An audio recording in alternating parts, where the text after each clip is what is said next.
Se conoció el día de ayer un nuevo acuerdo entre el gobierno colombiano y el grupo terrorista de las FARC en La Habana sobre la búsqueda de personas desaparecidas. Se estima que son 25.000 durante las últimas 5 décadas en medio del conflicto armado. Sobre ello habla el jefe del equipo negociador del gobierno colombiano, Humberto de la Calle. Lo escuchamos. Leído por los representantes de los países garantes, Cuba y Noruega, dos medidas diferentes, que quede claro, dos medidas diferentes relacionadas con la búsqueda, identificación, localización y entrega digna de restos de personas dadas por desaparecidas, que quisiera explicar ahora con mayor detalle.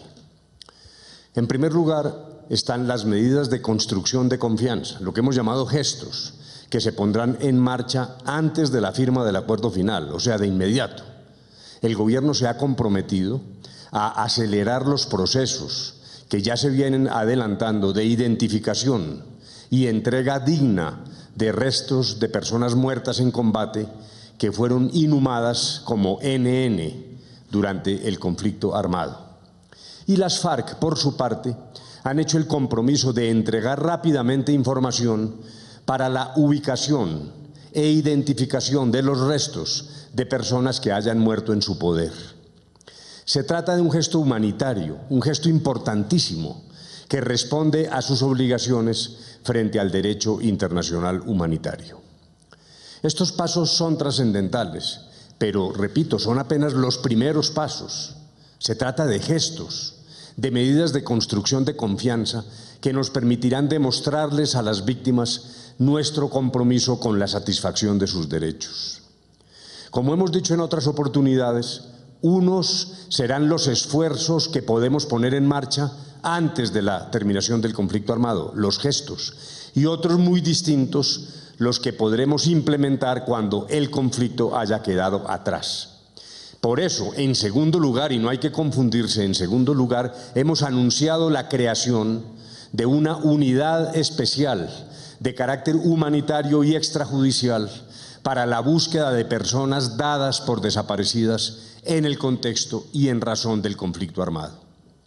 Uno de los más dolorosos resultados de los conflictos armados es la desaparición de personas.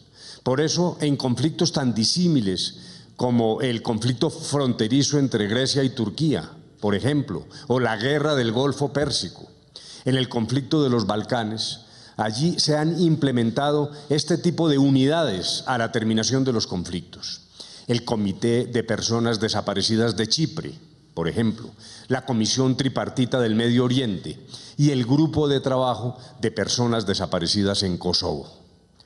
En el conflicto armado colombiano ha habido personas dadas por desaparecidas por múltiples razones, muchas razones. Víctimas del secuestro que murieron durante su cautiverio, víctimas de desaparición forzada, víctimas de masacres cuyos restos nunca fueron ubicados, integrantes de la fuerza pública, integrantes de las FARC, muertos en combate cuyos restos nunca fueron ubicados, entre muchos otros casos. Los familiares de las personas que fueron dadas por desaparecidas tienen derecho a sanar las heridas a través de la ubicación de los restos y tienen derecho a saber qué sucedió. Por eso, más allá de los esfuerzos que vienen adelantando las autoridades judiciales y la Comisión de Búsqueda de Personas Desaparecidas en el país, por primera vez en Colombia se contará con una entidad autónoma e independiente, grande, de carácter netamente humanitario y extrajudicial, encargada exclusivamente de buscar a las personas dadas por desaparecidas en razón del conflicto y dar cuenta de su suerte, qué es lo que les ha pasado. Frente al carácter extrajudicial quiero explicar un poco más. El carácter extrajudicial de la unidad es importante y hay que mencionar que esto ha sido reconocido por Naciones Unidas como una buena práctica en materia de personas desaparecidas. En efecto, el carácter extrajudicial es el que permite que se genere el ambiente adecuado para que la información pueda ser plenamente compartida. Igualmente es necesario enfatizar que el trabajo que hará la unidad, eso sí, no sustituye ni impide las investigaciones de carácter judicial, tal como quedó establecido en el acuerdo. A las madres, padres, esposas, esposos, hijas, hijos de personas desaparecidas, se les ha negado la posibilidad de saber lo que ha ocurrido con sus seres queridos. están sumidos en una incertidumbre permanente. No saber lo que ha ocurrido y estar privados al menos del último contacto para despedir a sus seres queridos es algo atroz, realmente muy doloroso. Con independencia del desenlace de la desaparición forzada, la constante situación de no saber lo que ha ocurrido es una agonía permanente para las familias.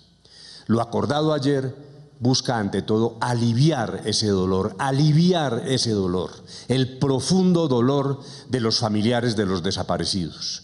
Esto es una muestra más de que las víctimas son el centro de este proceso. Lo que nos proponemos en La Habana es poner fin definitivo al sufrimiento de miles de colombianos. En resumen, estas son buenas noticias para todos los colombianos. Son buenas noticias sobre todo para las víctimas. Ya lo dije, las víctimas son la estrella polar de las conversaciones. Pero también este es un paso más para lograr un acuerdo final. Ahí vamos, como se acostumbra a decir en el lenguaje colombiano. Vamos hacia adelante, con paciencia, con abnegación. Ahora le toca a los colombianos poner en la balanza la paz en un lado y al otro lado las decisiones que para algunos, lo sabemos, pueden ser amargas, difíciles, pero que tenemos que asumir. Llegó la hora de creer. Buenos días.